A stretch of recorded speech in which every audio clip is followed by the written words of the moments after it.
me to Matthew 16. Go up to verse 20. It says, Then he commanded his disciples that they should tell no one that he was Jesus the Christ. From that time he began to show his disciples that he must go to Jerusalem, suffer many things from the elders and the chief priests and scribes, and be killed and raised on the third day. Then Peter took him aside, began to rebuke him, saying, Far be it from you, Lord, that this should not happen to you. And he turned and said to him, Get thee behind me, Satan. You are an offense to me, for you are not mindful of the things of God, but mindful of the things of men. Now let me just ask you a common sense question. Your best friend just said that he doesn't want you to go in harm's way. He doesn't want you to be hurt. Doesn't that make common sense, what Peter did? It's common to humanity, but it's not thinking as God. The disconnect was, this is required. We all have a cross in our life that's required. You know, whether it be giving up business and giving up a practice and becoming a teacher or becoming a pastor, whatever that sacrifice may be, it doesn't have to hurt necessarily physically, but emotionally, it's like, okay, Paul was knocked off a horse. His whole life changed, right? Everything changed. And so when we come to Jesus, everything has to change, you know?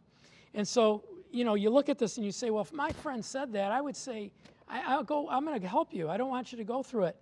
But that's not the plan of God. Sometimes the plan of God is to go into the fire, to go through the water, but he's with us, right? So anyway, verse 24. I never get a standing ovation when we talk about that. Let's look at verse 24. It says, Then Jesus said to his disciples, If anyone desires to come after me, let him deny himself, take up his cross, and follow me. So if anyone desires to come after Jesus, to follow Jesus, let him deny himself, take up his cross, and follow me. For whoever desires to save his life, and I'm going to amplify as I go, whoever desires to save his life in this world will lose it in that world. Whoever loses his life for my sake in this world will find it. For what profit is it if he gains the whole world and loses his own soul? Or what will a man give in exchange for his soul?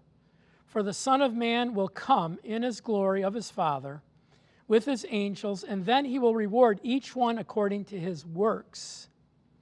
Surely I say to you, there are some standing here who shall not taste death till they see the Son of Man coming in his glory. I mean, notice the language. Again, it's like all in. It's like, you know, he's saying, if you want to come after me, you have to deny yourself, pick up your cross, and follow me.